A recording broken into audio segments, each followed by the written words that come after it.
Why you haven't done it already, my man? It started off as a chip and grew into a crack, and it just keeps going. So what do we do now? I went ahead and scheduled an appointment online at safelight.com. Told them to meet us here at the beach. Let's get started.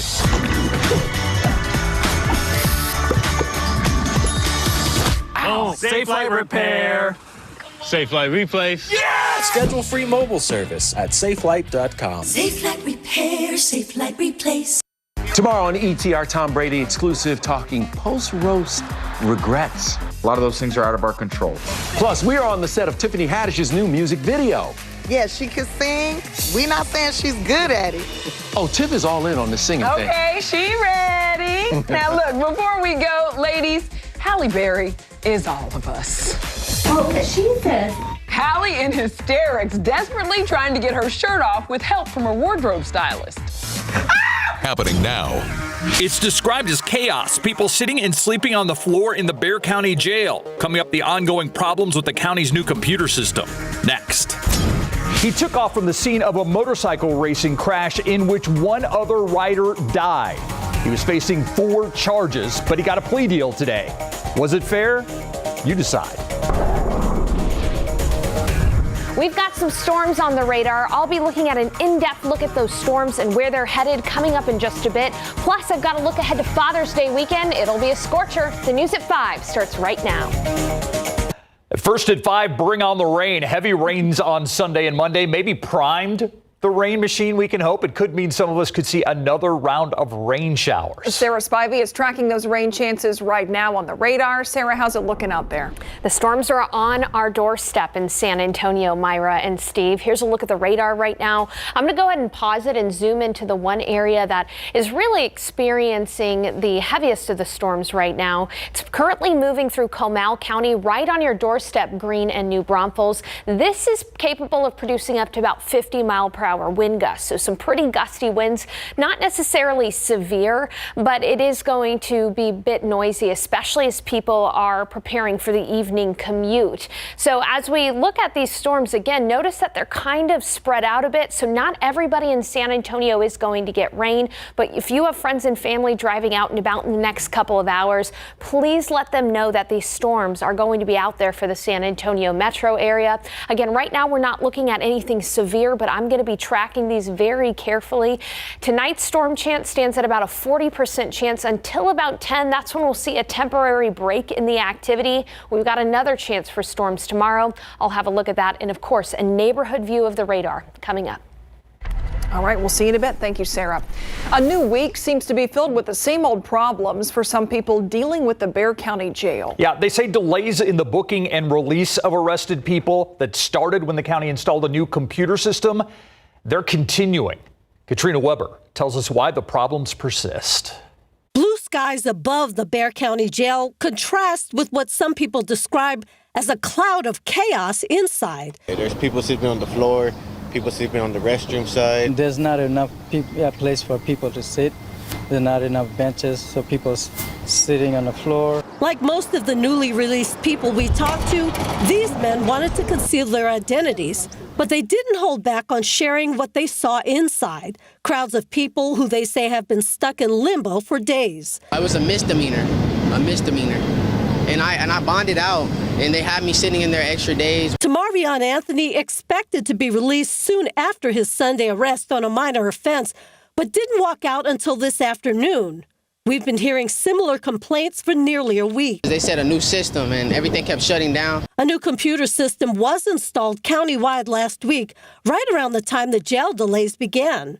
A county spokesperson told us then that glitches within that new system were being addressed. The official word we have from the county today is that any and all problems are being handled as they arrive and that the system is pretty much working as it should. But that is not the story that we're seeing and hearing from people here at the jail. The sheriff's office, meanwhile, admits there are still problems, that jail workers now are trying to undo a backlog created by the new computer system. Those affected, though, say the damage to them can't be undone. Of course, it's affecting my work. I'm not getting paid for not being at work. Katrina Weber, KSAT 12 News. New at 5, an elderly wheelchair-bound man in the hospital in critical condition after being severely burned in a kitchen fire this morning. San Antonio firefighters arrived at this home in the 2700 block of Christian Drive near Spokane Road and Winaway Drive on the east side. They say the fire started in the kitchen. As they worked to put it out, they discovered an elderly man with a fire extinguisher next to him. They say they believe he was trying to put out the fire himself, was overcome by smoke. We're told he has second and third degree burns. Fire crews say neighbors are the ones who called for help. This fire under investigation tonight. Investigators need some help finding the driver who hit and killed a father just seconds after he pushed his own son out of the path of that same truck. This happened just over a week ago. Take a look at this surveillance picture here from a gas station near where this happened. That truck off in the distance, that's the black Toyota that the Bexar County Sheriff's Office says they're looking for. Deputies think the driver of that truck hit and killed Raul Pena on June 3rd at the Dove Canyon Access Road near Loop 1604. That's just south of Petrenko Road in West Bexar County. BCSO says the truck is missing the first T and O in Toyota and has damage to its hood and its grille. If you know anything that can help investigators, call the Sheriff's Office at 210-335-6000, or you can send an email to bcsotips@bexar.org. He was allegedly motorcycle racing on Loop 410. He crashed, and instead of helping other racers, he left the scene. Facing 4 different charges after one of those racers died, Orlando Martinez accepted a plea deal, dismissing 3 of those charges today, and he gets no jail time, just 6 years probation. Prosecutors say Martinez racing 2 other motorcyclists on Southwest Loop 410 near Palo Alto Road back on October 5th of 2020. One of the other motorcyclists, Mario Garcia, was killed.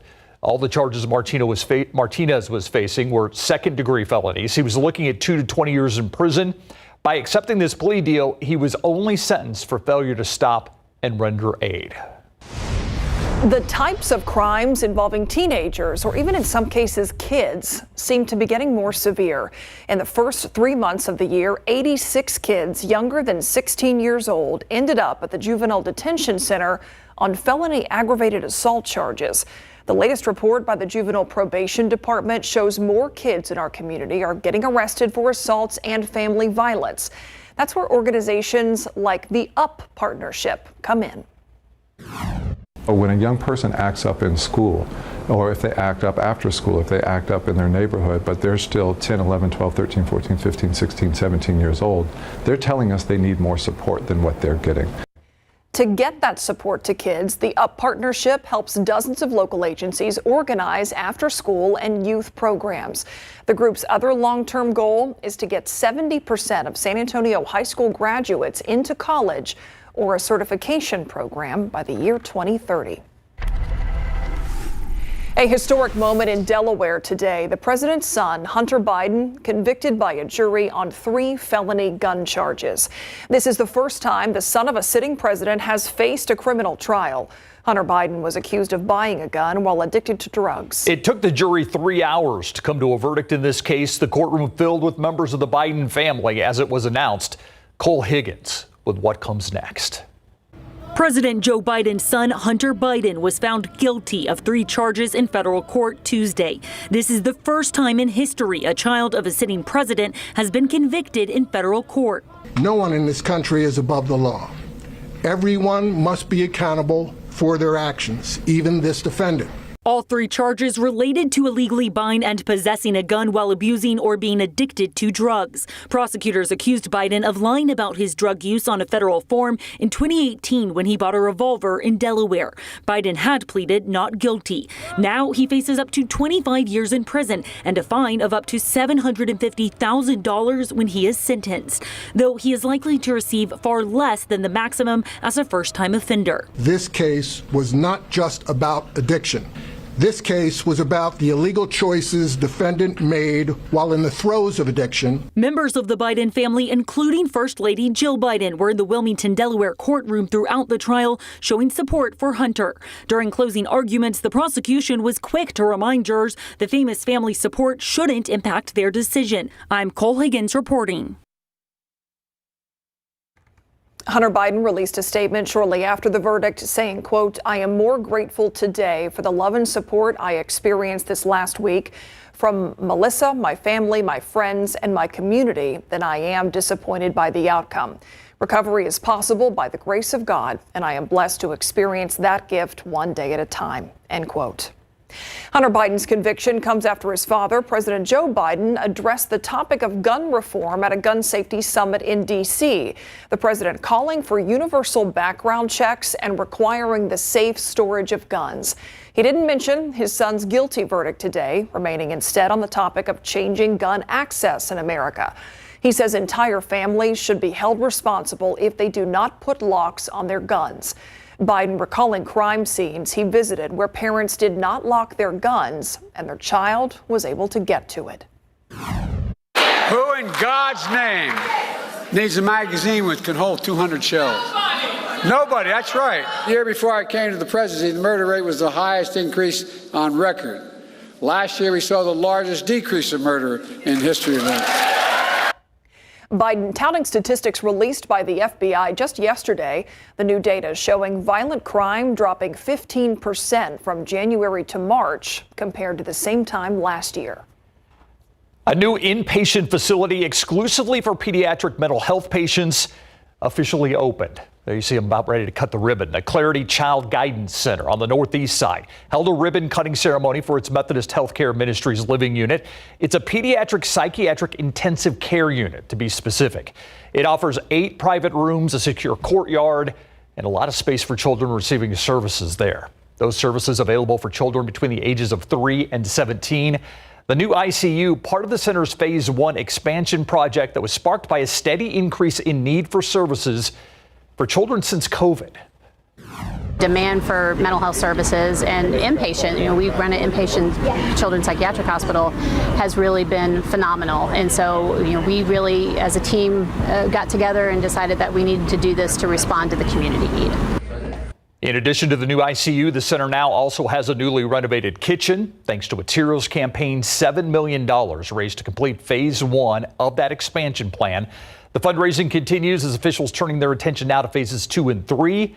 That call for expanding the outpatient and crisis areas they serve. Check out TransGuide right now. And, hard to find one of these TransGuide shots that doesn't have some sort of construction on it. This is 35 at Tupper Wine, and you can see traffic backing up there a bit as you head into the heart of the construction there on I-35. Still ahead, home health equipment makes tracking your health in between doctor's visits easier than ever. Consumer Reports is sharing what you need to know, though, to make sure that you're accurately monitoring your progress at home.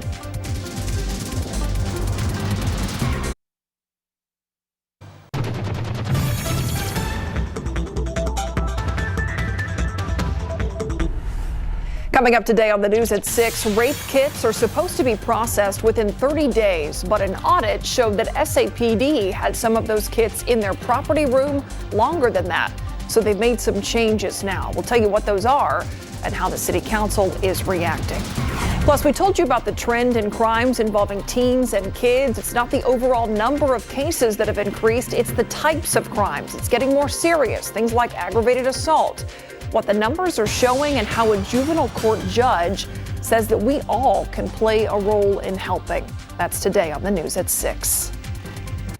Good health sells. No wonder there are all kinds of gadgets out there to measure your daily steps, your body fat, even your mental health. Health is an industry these days. So 12 on your side's Marilyn Moritz breaks down which ones can actually be essential for good health.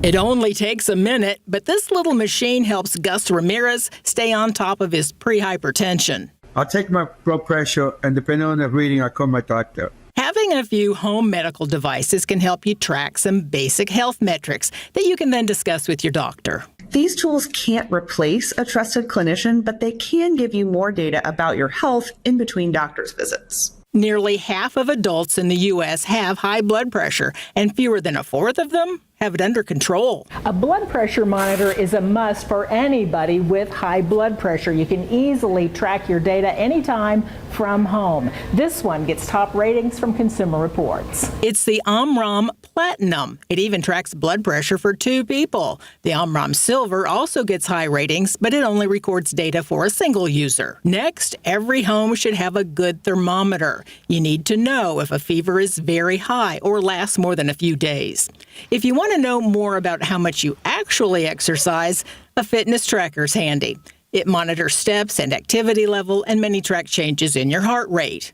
A bathroom scale can be an important tool, too. A scale can be an important tool if you have heart failure because even small changes in weight can be an important warning sign of related problems like fluid retention. And remember, if you're 50 or older, especially if you have a chronic condition, it's important to get that annual checkup. Marilyn Moritz, KSAT 12 News. Look outside with live cam. We've got some rain to talk about, helping cool things down a bit. Come on down, rain. Cooler temperatures, all the above. Yeah, some people got plenty of rain yesterday, but we can always use more, right? Now, the rain that's out there right now is not as widespread as the rain was yesterday morning, but there are still plenty of folks who are getting some pretty active storms right now. We're going to go ahead and take a look at this storm system that's working its way through New Braunfels right now. Now, this storm system, although technically not severe, right, we're not seeing wind gusts of up to 60 miles per hour, there still are some wind gusts of up to 50 miles per hour from San Marcos all the way down to Garden Ridge in the Bracken Bat Cave. So keep that in mind. It is about to get very windy, Geronimo, very windy, Seguin, and there's a lot of lightning here too. I'm going to go ahead and turn on the lightning and the lightning counter. There's 24 lightning strikes, but mainly this is just some very good heavy rain. Now, it was eastern Bexar County that kind of missed out on the rain yesterday morning. Looks like eastern Bexar County is going to be the part that ends up getting more rain than western Bexar County this evening. Again, we can take a look at some of I can put a track on this to just give you an idea of when this storm system will be moving through some of our communities. It's moving to the southeast at about 20-25 miles per hour. So it'll be in Seguin by 5:36. It'll be near New Berlin by 5:41. Marion High School area by 5:20. This is that main area of storminess. Now you'll notice that there's a thin green line ahead of these storms. That is the outflow boundary, rain-cooled air. So even if you don't get rain, you're going to get some of that cooler air, which is nice. We've also got some light to moderate rain falling over the Bernie area. This is going to gradually move south, but may fizzle out before it reaches 1604. And we've also got some storms through Los Maples and Utopia. Now, this storm in particular could be producing some nickel-sized hail as it moves south at about 20 miles per hour. So while I think that this will probably die down before it reaches the Hondo area, it could, if it holds on, make it to Hondo by about 6:45. A wider view here, we've also got a storm just out near Junction. That same system could be producing some showers and storms a little bit later. So the big story to know is that it's at least getting cooler. Not everybody in San Antonio will see rain. And if you're in that Bexar County, Guadalupe County area nearer to Converse, be prepared for some gusty winds. Take a look at that. It's only 79 in Bernie right now because of that rain-cooled air, and only 74 in Comfort. So we are going to see a temperature drop here. Now, looking at the futurecast, we'll carry a chance for some storminess through about 10 o'clock. We'll see a break, but by sunrise tomorrow, I think we could have a few more storms in the area. They're going to be very isolated, okay? Not everybody's going to be seeing rain tomorrow, but it is a possibility. And then once again in the afternoon, after we see a little bit of sunshine, we'll notice a few storms on the radar, I think, by about this time tomorrow as well. So when we're looking at your forecast for the evening, 40% chance of storms through about 8 o'clock, and then we'll gradually see those storms come to an end through the evening. Temperatures will be near 80 by midnight. Then tomorrow morning, you'll wake up, it'll be 75, a few spotty showers out there, so check the radar before your morning commute. And then by noon, it'll be 88, another warm warm day near 94 tomorrow. And then it's in the afternoon. Once again, a few storms out there, kind of like what we're dealing with now. Not everybody's seeing some storminess, but there could be some storminess. All right, let's go ahead and take a look at the forecast over the next several days. After our storm chance tomorrow, we're going to be done with storms completely, and we're going to be warming up very quickly. By Father's Day weekend, near 100 degrees on Saturday and Sunday, with only an isolated shower storm possible early next week. But it's nice to see that the triple digits are not going to last for an extended period of time.